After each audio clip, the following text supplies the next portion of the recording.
Assalamu alaikum and welcome to BookBytes on this gorgeous spring evening. I've got a very exciting guest this evening, and more interestingly, her latest novel, The Hidden, has so much to unpack just when we get through, some of the impetus for a fascinating story of this nature. Fiona Snyckers is a South African writer who has published 8 novels. She's well known in the literary sphere. In 2020, she won the South African Literary Award for Best Novel and the NIHSS Humanities Award for Best Novel for Lacuna with Picado Africa. She has been nominated 5 times for the Sunday Times Fiction Prize. Fiona is based in Johannesburg. She's, been well documented and celebrated with her work. And recently, she was part of a delegation that was invited to one of the largest book fairs in the Southern Hemisphere in Venezuela to represent South Africa. So we'll be hearing a little bit more about that. Good evening and welcome to the show, Fiona. It's wonderful to have you. Welcome to BookBytes. Thank you so much, Shafinaaz. I'm so happy to be here this evening. So to get right in, I want to hear about writer's process before we speak about your latest novel, which I thoroughly enjoyed, as you know. Talk to us about the writer's journey, your process, and where it all began for you. Well, I began writing when I was very young. I was one of those children who always knew that I wanted to be a writer, and I knew that I would have to get a day job. So I worked as a journalist for a while, but as soon as I had a novel accepted for publication, which my first published novel was called Trinity Rising. It was the first in a series of 4. I pretty much began writing full time. And as well as the published novels that you mentioned, I've also independently published novels on Amazon Kindle. So that's my job. I'm a writer. And what works for me is when I wake up in the morning at 6 o'clock, I don't look at my phone. I don't look at social media. I don't look at the news. I get up, I make myself coffee, and I sit down and I use that fresh brain to write. I bring my best, freshest, most uncluttered brain to writing. That's a process that works for me at the moment. But of course, it suits me now at this time in my life. But there have been other times in my life when I needed to fit in writing around the school run or around a child's orthodontist appointment or something like that. And I just fitted writing into whenever it could be squeezed in during the day. There were times when I wrote at night. But at the moment, what works for me is that fresh morning brain, getting my words done for the day, and then getting on with the rest of my day. That's wonderful. When you're talking, I'm thinking about how we talk about the writer being an instrument in the process, and how you sort of engage that first thing in the morning as creating and be sort of picking up on that morning energy, so to speak. I remember the Trinity series because I read the Trinity series, and I remember my nieces enjoying them at the time as they were growing. So I think you had such a wonderful young adult following, but adult readers as well. And then I remember that, it's not listed in this book, but I remember that you had 2 or 3 series running concurrently in the Amazon space. So you've had such a nice opportunity to test different genres and readerships as well. And how has that been? Publishing in print and publishing online with ebooks and having a reach like Amazon. What's that been like for you? Well, I think that strategically, it's probably best to position yourself in one genre. I really think it is, to become known as a writer of a particular genre of books. And yes, one can maybe cross over as a children's writer to being an adult writer, or a young adult writer to being an adult writer. But to jump across genres as I have done, it makes it difficult to sort of market yourself to the reader. And I realize that in making that choice, I probably haven't done the best for myself strategically. But because I, as a reader, don't want to read in one genre for the rest of my life, I also haven't wanted just to write in one genre for the rest of my life. And also jumping between traditionally published and independently published was maybe also not the best idea strategically, but it's allowed me a creative freedom to express myself in different ways and in different voices. And it's been very satisfying for me creatively.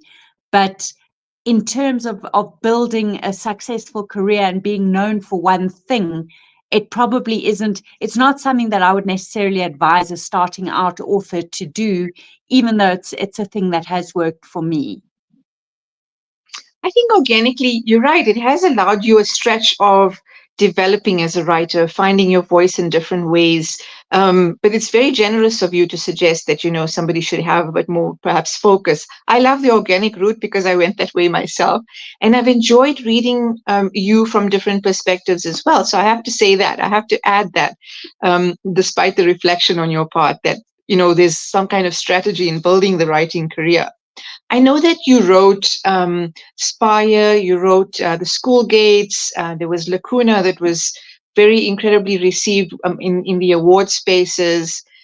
Writing for adults, once you had been through the Trinity series and in the others on Amazon. Speak about the jump and, what what the process has been like and its reception as well, of course. I think it came very naturally for me because when I started out, I didn't even realize that I was writing for young adults. I was telling a story about a young girl who was in her first year at university. So she was 18, and it was marketed as a book for adults, and it was reviewed as a book for adults. And then I was discussing with my publisher at the time, which was Jonathan Ball Publishers, writing the next book in the series. And I remember one day my publisher phoning me up and saying, "Do you know who your books are resonating with the most?" And I said, "No, you know who?" And he said, "Teenage girls." And he suggested that the third book should lean into that I should realize that I'm actually writing a young adult series here and lean into that more. So the third book in the series actually went back in time in Trinity's life and positioned her as a grade 10 girl in high school. So then the fourth book followed on from that, and it ended up being more of a young adult series, which I didn't set out to do. I didn't know that was what I was doing. But once it was drawn to my attention, I felt very comfortable with that. But making the jump to adult fiction was something that happened very naturally to me.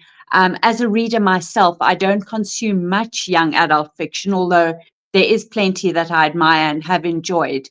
But writing for adults is really where I felt more at home as a writer, and dealing with those perhaps more complex themes, the themes that arise naturally in adulthood, just felt like a good fit for me. So it was quite comfortable to make that jump. Let's quickly talk about Lacuna, because it's received rave reviews. It's been well received through the awards. Tell me about the book and obviously your impetus for writing, especially, taking on from the story of Disgrace.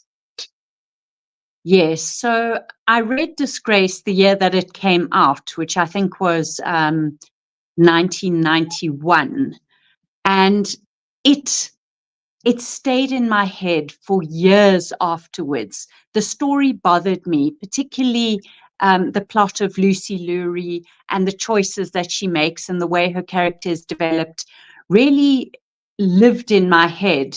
And I found myself having kind of mental arguments with J.M. Coetzee about the way he created and developed that character.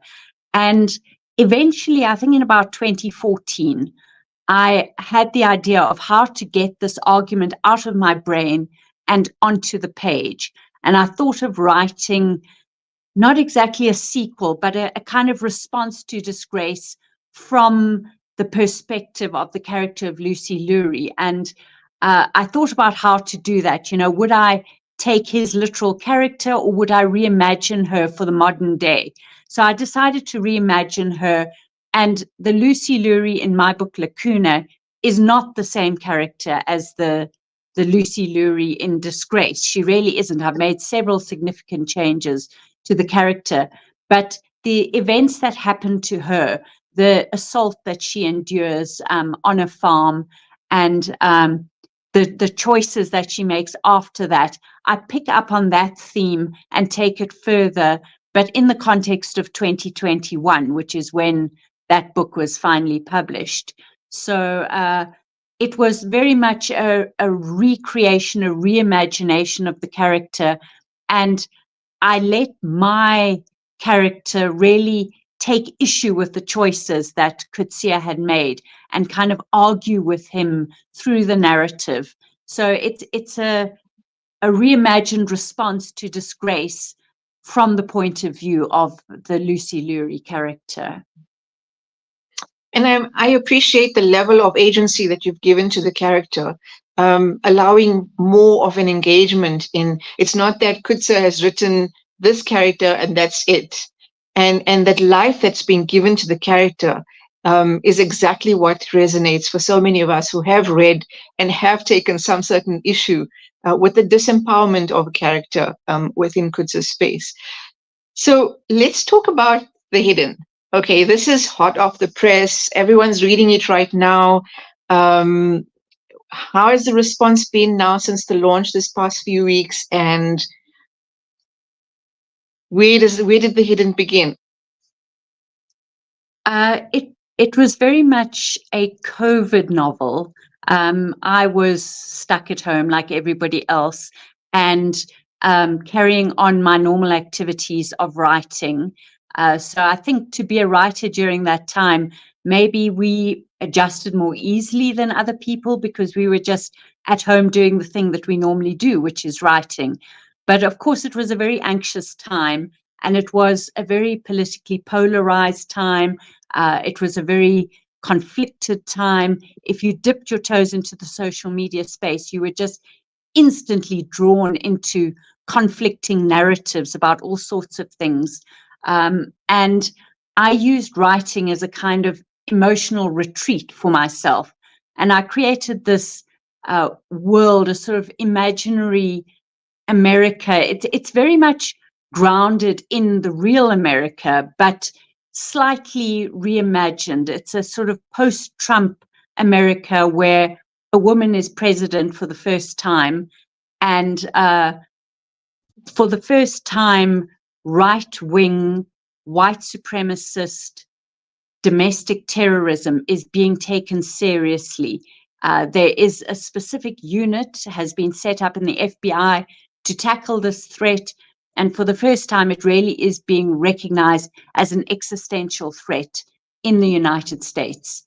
And this story is about a right-wing, isolated community, almost a cult, I would say, that exists in the Pacific Northwest. It's completely fictional, although there are such communities that do exist. And they launch a terrorist attack on a town in America. And the story is about the domestic terrorist unit at the FBI that responds to this threat. And it's also about a family living in California who have escaped from that community, and now, because of their ties to that community, are being drawn back into it. And it raises the question of what exactly would you do to protect your family? What would you do to keep your anonymity in this situation? And all sorts of family secrets start coming to the fore. So it's a plot that's difficult to summarize, but it arose very much from that COVID space, that conflicted, polarized, difficult space that we were all living through at the time. I think for me, when I was reading it, it also emphasizes the ability of fiction to be able to allow a stretch of the imagination on what's possible and what can happen. in our spaces and how we might respond or react. And in this case, you've chosen, to highlight the case of a cult of white supremacists, but this could happen absolutely anywhere in the world. Right-wing ideology and the idea that they are law unto themselves and do not have to, be answerable to what happens in the space around is something both fascinating and incredibly horrifying. You see pockets of these kinds of associations happening in different spaces. Let's talk about that possibility. If a novel like this was written in South Africa, for example, not written in South Africa as it has been, but based in with characters in South Africa, what would that look like? Yeah, I think that is something that could honestly happen. And it's something that frightens me personally. And especially at the time, I was so concerned that there has been this resurgence of the right wing worldwide, all over the world. People sometimes say to me, Fiona, why are you so concerned about America? We don't live in America. Who cares what's going on there? But as I've said many times, there's a saying that when America sneezes, the whole world catches a cold. And it's true that they have such cultural reach that if there is a resurgence of the right wing in America, it kind of infects the whole world, and it has infected the whole world.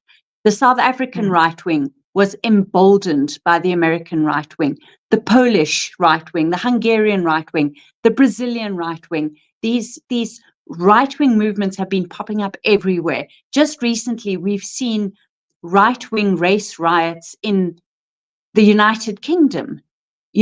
After a Labour government was voted into power, it was a very alarming thing to witness.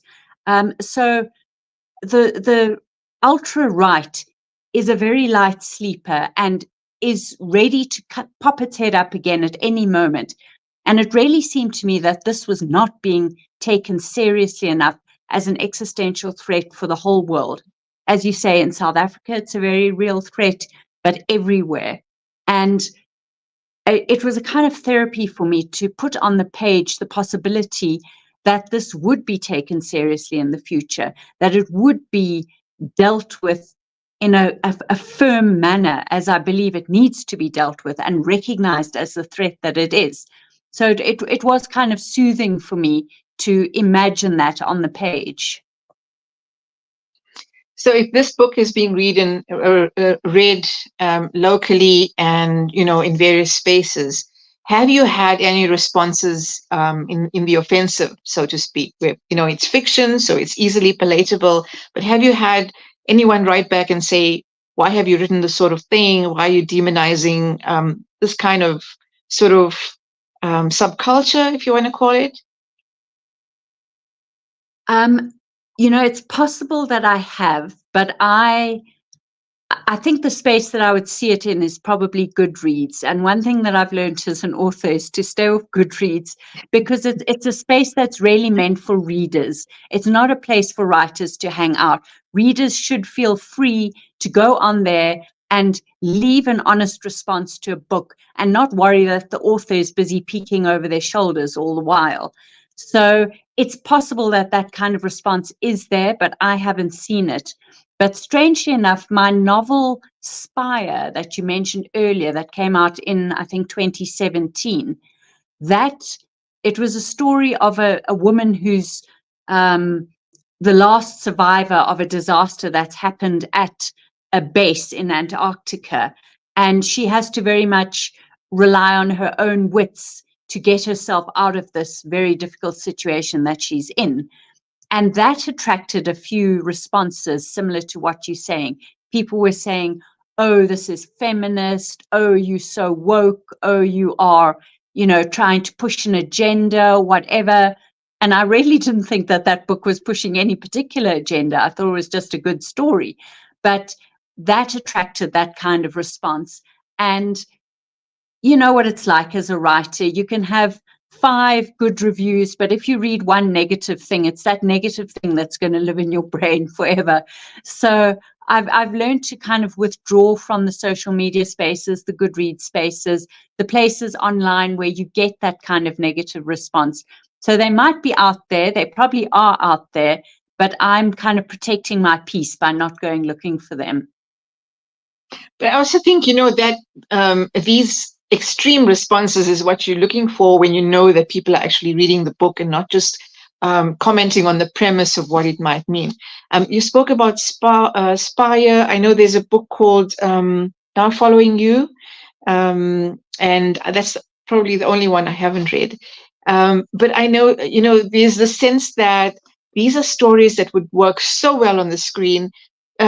Is there a possibility or potential of your work making it to the screen? And I certainly hope so.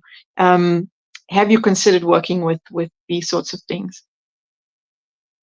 Yeah, it's something that I'm very enthusiastic about. And as it happens, The Hidden was sold to a production company before publication even. It was sold as a manuscript to a production company, which I was very excited about.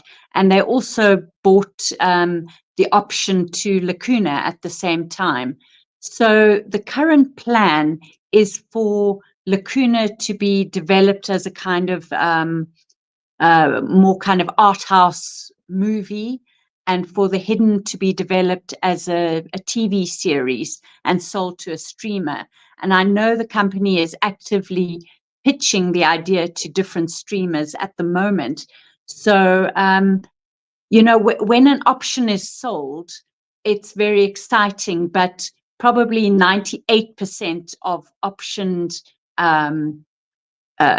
screen projects don't actually get made. So the chance that either of these will actually see the light of day is quite small, but fingers crossed. The options have been sold. They've already been renewed once. I have a huge amount of faith in the production company that has bought these two projects of mine, and I really hope that they make it to screen one day. Well, I'm excited about the prospect of that. I certainly hope so. I found your characters in The Hidden extremely memorable. It really felt like I was, that you're watching a movie. And if you say it worked its way into a series, even better, to hold the attention of very excitable audience. What's new in the pipelines? What have you been writing, and what can we hope to look out for in the future? Well, I'm quite far into writing a sequel to The Hidden. So you will have noticed that it ends on a kind of a surprise ending, which could be interpreted also as a cliffhanger ending, although the novel is complete in itself. But there is a thread left dangling there at the end. And the sequel addresses that thread. It creates a whole story around that one thread that's left dangling. So I'm pretty far into that one at the moment. It'll be complete soon. And because I'm me and I can never just work on one project at any one time, I'm also writing a literary novel. It's not connected to Lacuna, which was my last literary novel. It's a completely different thing, very much set in South Africa, dealing with South African issues. It's about, I'm kind of halfway through that one at the moment, and I'm very excited about it. I really hope that one will be hitting the shelves sometime in the future. I really look forward to that. I found that it was really incredible when you wrote The Hidden in the way that you did, and gave a person the sense that have you lived in the US? I mean, there's particularities about this novel that authenticated in ways that it obviously shows your talent as a writer and as a researcher as well. There's, for me, really no holes in this novel. Yeah, I think there are some holes. A reviewer did point out a few to me where I used a more British term rather than an American term. So there were a couple of mistakes along the way. And no, I have never lived in America, although I have visited several times. But yeah, you said the word research. I very much relied on my own research to bring it to life, to create the setting, because it's set across a couple of different timelines and also in different places in America. There's a sort of suburban California setting. There's a very rural Pacific Northwest setting. Then there are the FBI agents who are mostly based in Washington, D.C. So there are a couple of settings that I had to research quite carefully. And for the whole FBI procedural thing, I relied on an excellent podcast called FBI Case Files Retired. And it's a review of real case files by a retired FBI agent who gets other retired agents onto a podcast to discuss their past cases and really go into very granular detail of how they researched particular cases. And I was especially interested in the ones dealing with domestic terrorism.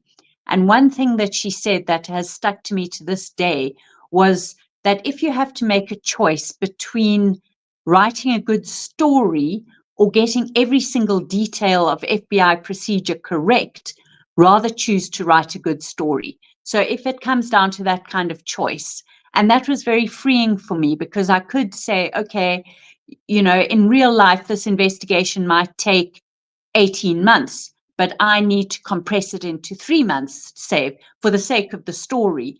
Then I felt a kind of freedom to do that without sacrificing much detail or procedure or anything like that, but just to make choices that serve the story rather than the exact details of the procedure. And it was nice to know that she agreed as a writer herself that you can do that. That's interesting. I mean, you speak about the podcast, and I know you acknowledge it in the book, at the end of the book as well. Doesn't this have any form of compromise for actual on-the-ground procedure, or am I thinking too far ahead? It's just about, you know, getting to the idea that these cases can be resolved and that sort of thing. I think because they're all cases that were in the past and that all the agents involved are now retired, and I believe they're not breaking any non-disclosure agreements or anything like that. They are free as retired agents to go on and discuss cases that have been completely wrapped up. Prosecutions have happened. It's all in the past. So it seems as though they do have a freedom to do that without giving away secrets or, you know, details of ongoing investigations or anything like that. But yeah, that's an interesting question. I hadn't thought about that. I'm sure they have ways of keeping within certain parameters, but I think it's fascinating that you were able to rely on and draw on that kind of material, and the way in which it's been presented in your novel also speaks to your incredible prowess as a writer. So I wish you everything of the best on the journey ahead. It's been such a great opportunity here having you on BookBytes. And we definitely look forward to reading The Hidden as an audience, but also in seeing what comes up as the sequel and in your writing journey ahead. Thank you so much, Shafinaaz. I've really enjoyed this. It's been great chatting to you. Thanks. Absolutely wonderful. And thanks for being part of our women's feature for BookBytes this year. So once again, thanks very much for being here. And we wish you everything of the best. Thank you. So there you had it. We heard from local author Fiona Snyckers about her latest novel, The Hidden. Incredible, exciting, unputdownable, a nice meaty volume that will really get you thinking. It reads like a movie. As I said before, characters are memorable, the story is incredible, and I just think that it shows the kind of real talent that we have in our midst. So please pick up a copy, read some of Fiona Snyckers' earlier works, and definitely look out for what's ahead on her path. And that's it from me this evening and this weekend on BookBytes as part of our Women's Month feature. We'll be back next weekend, inshallah, with the launch of Arjuman Wajid's book on Professor Fatima Mir. That's it from us this weekend. Assalamu alaikum wa rahmatullahi wa barakatuh.